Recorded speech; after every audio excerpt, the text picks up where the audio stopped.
Tingnan natin kung kaya niya umakyat dito.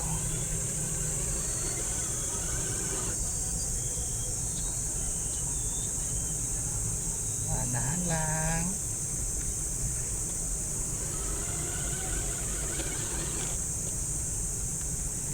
Anahan lang.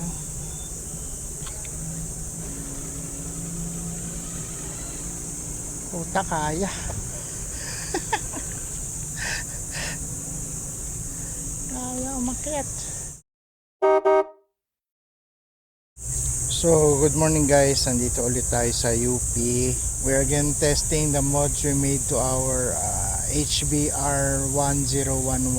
So, na-mention ko na itong mga mods na to doon sa ibang comments doon sa naunang post ko tungkol dito. Mainly, dalawa yung major na changes na ginawa ko dito. First is yung front brass portal covers and steering arm. Plus, yung second upgrade natin is nagpalit tayo ng aluminum drive shafts.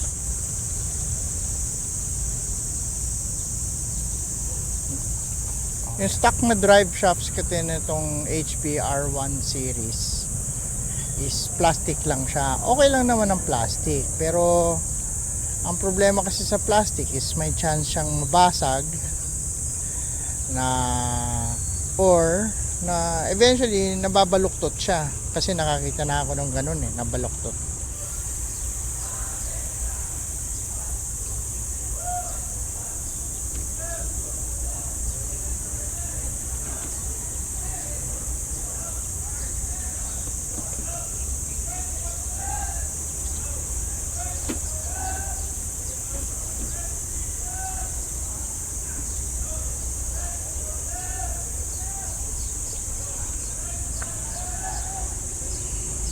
Okay, so bakit ako nagpalit ng aluminum drive shafts? Well, for one, medyo bugbog na yung aking plastic drive shafts. I mean, usable pa naman siya. Ang problema lang with, the plastic drive shafts is visually, medyo bugbog na siya, dami na niyang gasgasit. So parang inisip ko, okay, sige, palitan ko na din. The problem lang with, replacing the stock drive shafts on itong mga HB na kotse is medyo iba siya, kasi inverted siya nasa mismong differential, sa loob ng differential yung screw para matanggal yung bevel gear. Hindi kagaya sa mga ibang kotse na hindi siya ganon, exposed siya, so madaling matanggal yung drive shaft. Ito hindi, kailangan mo tanggalin yung kailangan mong baklasin yung pinion, kailangan mong baklasin yung differential, and then dun mo kukunin sa loob. So, and then dahil dun, may kaunting siyang expense, kasi syempre papalit ka ng pinion kasi pag nagpalit ka ng drive shaft, hindi mo pwedeng i-reuse yung dating bevel gear.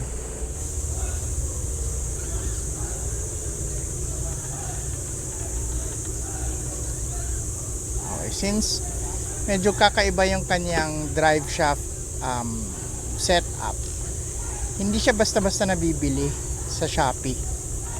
Ako, I had to buy it from HB Toys mismo. Hindi naman ganun katagal dumating. Ang pinaka-concern mo lang is medyo mas mahal siya than yung mga aftermarket na nabibiling drive shaft sa Shopee. Pero maganda siya kasi galing talaga kay HB Toys, so alam mo talagang gagana siya. Tsaka once makuha mo, madali lang naman ikabit, diba? Very very easy, very very intuitive naman yung pagkabit. Papakita ko na lang sa inyo later kung ano yung sinasabi ko. Although hindi ko mabubuksan yung differentials ngayon, papakita ko sa inyo mamaya yung drive shaft at yung setup niya.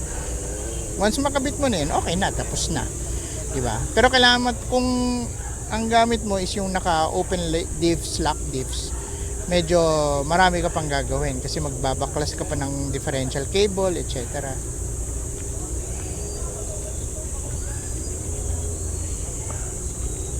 Pero once magawa mo na yun, okay na yun.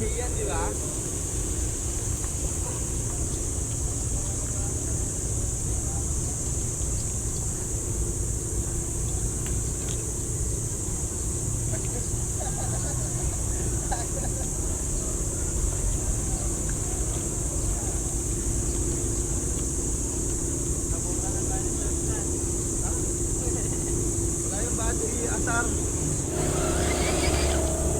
Ang dulos ngayon ah. Ito, bumper dito. Yung bayad na, no?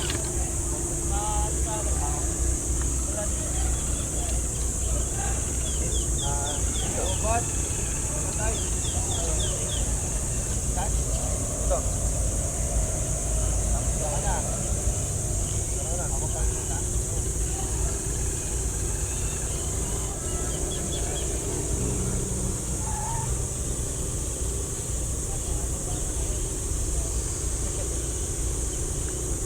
Eh, no, gamit mo support.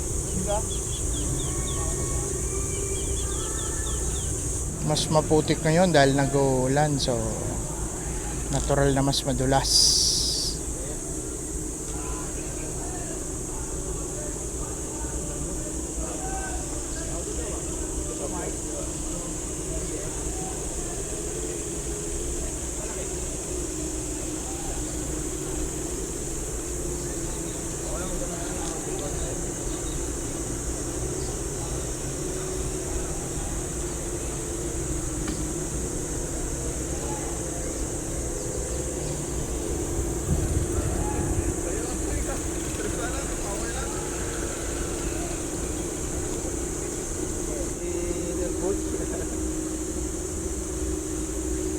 Yan o, Ito ba yung linya ng Rancet? Ba? Ayun pa rin yan. Ito na. Anong oras kayo dumating? Pagdating nyo, dumating na rin kami. Ano na lang kayo ko? mga anong oras kayo dumating? 6:30. Ako alas 7. Malis ako sa bahay 6:30. Nantay ko lang tumila. Ano kayo dito ka dyan? Fairview. Wala pang 30 minutes.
Napansin ko mula nung nilagay ko yung brass sa harap, mas maganda na yung climbing niya. Kasi mas mabigat na yung harap eh. Mas may kapit yung gulong sa harap. Dahil dun, mas kaya niyang humila, so to speak. Mas kaya niyang hilahin yung kotse paakyat. So, actually ang dulas dito ngayon ha. Madulas talaga siya kasi nga nag-uulan. Okay, madulas dito ngayon kasi puro putik.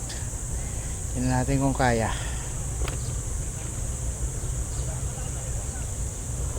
Major challenge to para sa kotse kasi nga ang dulas talaga, ang putik. Okay, kaya. Okay, kaya.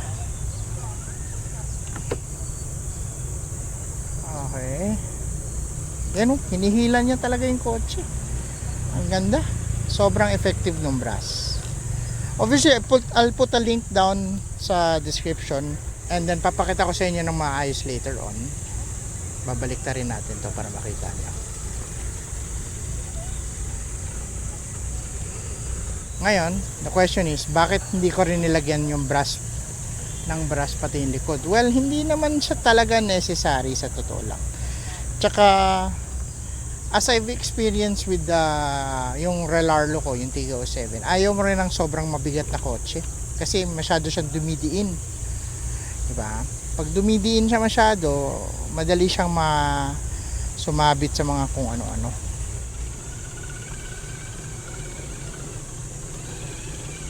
Kayang-kaya oh, kahit madulas. So, yun yung sinasabi ko na, I mean, you don't want a car that's too heavy. That, you know, it makes it difficult na for the car to get over obstacles. Kasi, kapag masyado nang mabigat yung kotse, ang nangyayari, kesa sa tumatalbog lang siya over rocks, over roots, etc. Ang nangyayari, it pushes down on it, parang nakadiin siya. And then, dahil nakadiin siya, hindi siya basta-basta nadidislodge from it. Hindi kagaya kapag mga ganito, yung tamang bigat lang, atras mo lang ng konti, reorient ka, okay na. Sa mga mabibigat na kotse, medyo ang hirap eh. Diba? Actually, I think that's one thing I'll probably change with the TKO7. Ako pag-isipan ko, I'll probably replace the brass sa likod, ibabalik ko yung stock.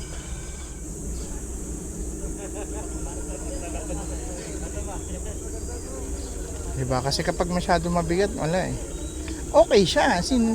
Ang ganda tignan ng kotse na mabigat kasi parang ang solid niya tignan, ang solid niya umandar, hindi siya tumatalbog eh. Ang problema lang nga, ayun na. Dahil hindi siya tumatalbog. Pag dumaan siya ng lubak, nadidiin siya.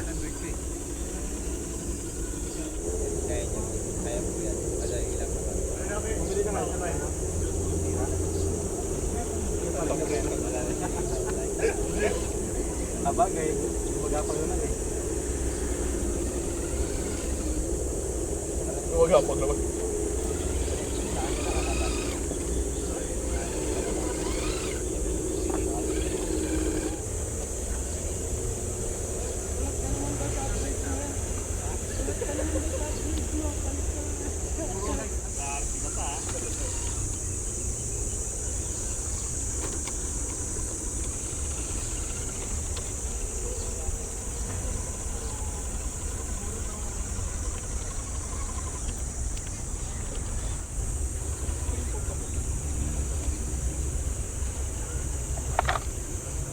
Problema lang dito sa truck kapag umuulan, ang putik.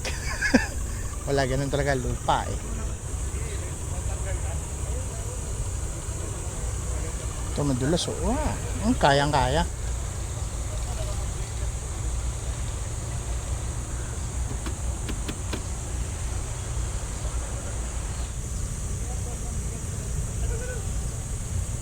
Ang dulas, grabe.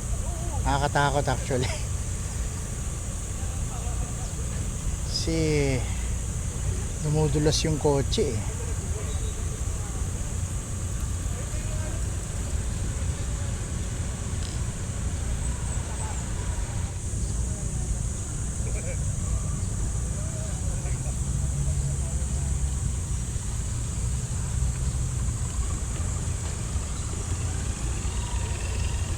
May uod pa oh. Ay, hindi pala uod yan. Centipede. It's a centipede. Sige, mauna ka na kuya. Baka mapisa ka eh. Tingnan natin kung kaya.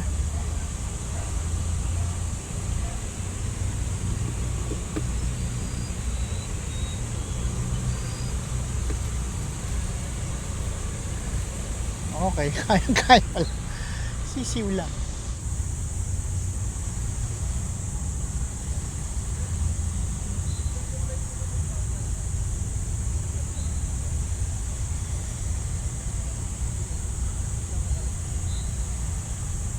Sobrang stable talaga. I like these upgrades. Hindi siya sobrang dramatic yung difference pero noticeable yung difference. You know the difference, you see it, you feel it eh. Kasi nakikita mo yung kotse mas umaahon na maganda eh. Like yung kanina, hindi ko in-expect na aahonin niya yun in one go. You feel the changes eh. Medyo hindi siya sobrang hindi siya sobrang light night and day, pero alam mong nagka-epekto yung change. Ayun Dahil mas mabigat yung harap, mas controllable yung descent niya. Yan, ito yung actually isa sa mga pinaka-favorite nating park dito sa UP na. Itong area na to, yan. Ganda eh. And then challenging din siya, lalo na ngayon sobrang dulas. At puro putik pagulong natin, di ba? So let's see kung kaya natin to. Ayan, dumudulas yun. It's slipping and sliding all around.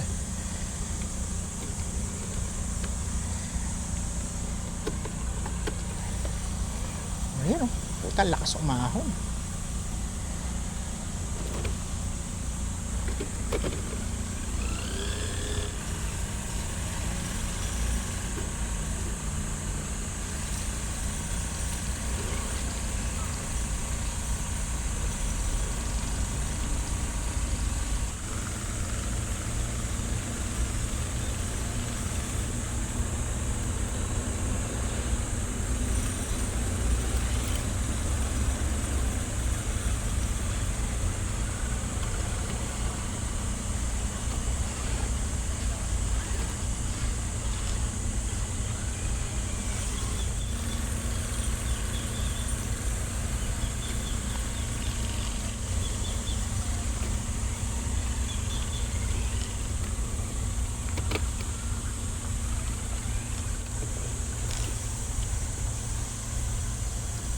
Na medyo malakas na yung ulan.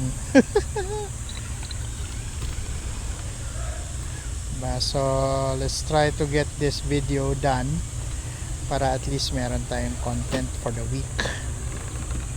Although may isa pa naman akong kotse dyan, try ko yung mag-antay lang sandali, baka mawala naman yung ulan. But if not, okay lang.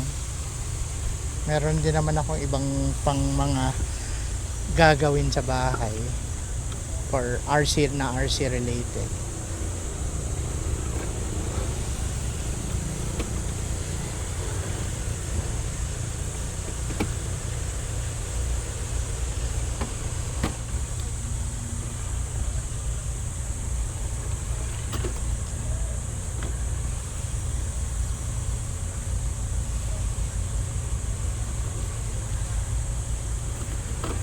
Wala, hirap yung gulong, walang kapit kasi puro putik, pero kaya pa rin kahit papano.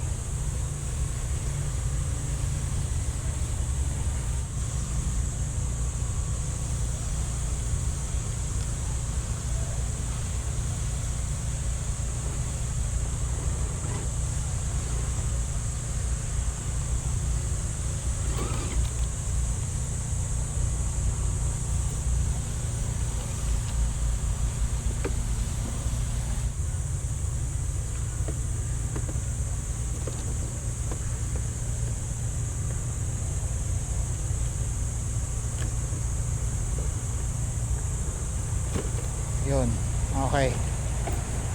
Yun, parang nakatakas tayo dun ng maayos-ayos.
Yun, lusot.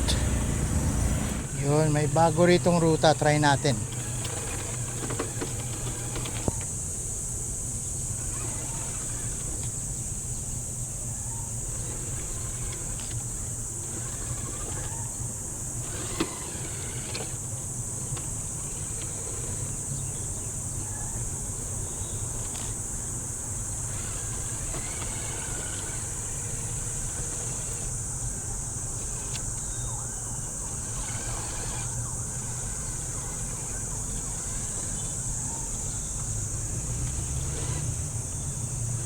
Dulas.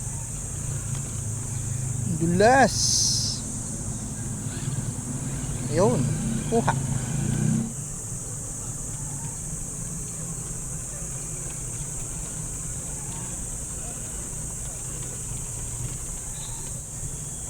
Lalaki mga bato rito.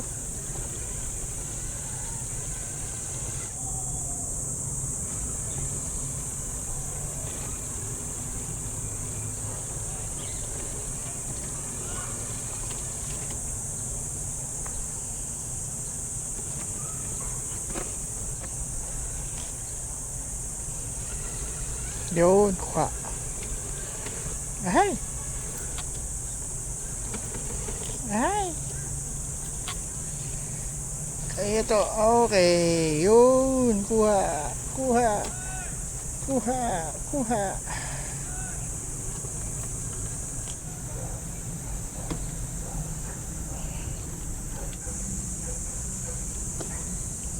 Dulas. Dulas talaga. Yun. Yun. Yun. Tingnan natin kung kaya niya umakyat dito.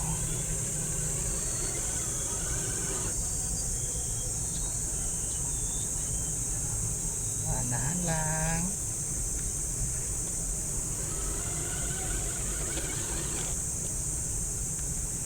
Anahan lang.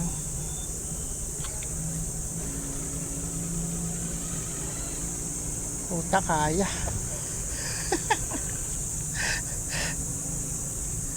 Kaya umakyat.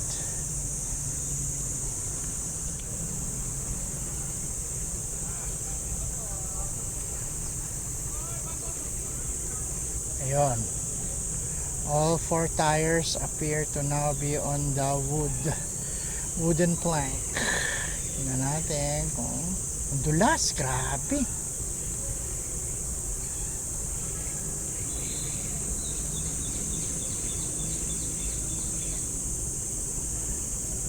Galing, galing, galing, galing. God damn. Woohoo. Look at those balls. Look at those balls. Okay guys, I think proven now with this scroll na sobrang capable. I think this is now my best performing truck next to the rock hammer. Yung rock hammer kasi sobrang capable nun. Pero obviously, ano ko naman kasi yon, may pagka comp crawler ang dating nun, so hindi siya fair comparison, di ba? Pero among my quote unquote trail trucks, ito yung siguro pinakamaganda. I think this is even better performing than the H8H kahit na mas malaki yun, diba? I think mainly because of the mods to it, the tires are very nice. Hindi ko papalitan yan, sobrang ganda ng gulong niyan, pati yung kanyang inserts. Okay, so papakita ko na sa inyo ngayon yung brass na nakakabit. So, tinan mo, yan yung brass. Yan yung brass. So, eto lang yung brass yung portal covers at yung sa steering. Yan lang. Yung axle, plastic pa din yan. So, ang laki ng dinagdag na bigat niyan. And then, lalagay ko yung link para dito. Pero technically, itong brass na to, pang TRX4 ito. Pero compatible siya dito sa HB, so okay yun, di ba? Tested ko na siya, actually kita nyo naman, tested na siya, di ba? Yung sa likod, wag nyo nang lagyan kasi yung tinest ko, yung sa likod, una, hindi siya compatible, so don't bother. Pangalawa, bibigat ng todo din yung car, so again, don't bother. Now, ang next na pinalitan natin dito, if you can see, is itong mga metal na drive shafts. So, iba siya hindi siya yung normal na drive shaft na parang mayroong facing. Ito para siyang naka CVD, para siyang mayroong ball joint. But other than that, okay na okay siya. Ang kailangan mong palitan pag nagpalit ka ng drive shaft dito is itong dyan sa loob na yan. May papalitan ka dyan na pinion, na bevel gear dito, papalitan mo yan. Pati dito sa kabila. Actually, kahit metal axle, gasgas na gasgas siya. Pero okay lang ang gasgas sa metal axle, hindi yan masisira basta-basta. Okay pa din yan. Okay, so yun, napakadumi na ng kotse. Kailangan na nang linisin to mamaya. But other than that, very okay yung performance niya. Actually, nabilib ako sa performance niya today. Kasi napakadulas talaga ngayon. Kahit ako nadudulas maglakad. Maglakad lang ang dulas niya talaga. Kasi puro putik na eh. And then nakakaakit pa rin siya ng maayos. Diba? Although some will say na actually mas may traction nga pag putik. Yeah, to a certain extent. Pero pag yung bato may putik, kahoy may putik, sobrang dulas nun. So wala ka na halos traction nun. Pero for whatever reason, makapit pa rin to. So that's a good thing, diba? So I guess that's it guys. Thanks for watching and please follow, like and subscribe so for more content. See you guys. Bye bye.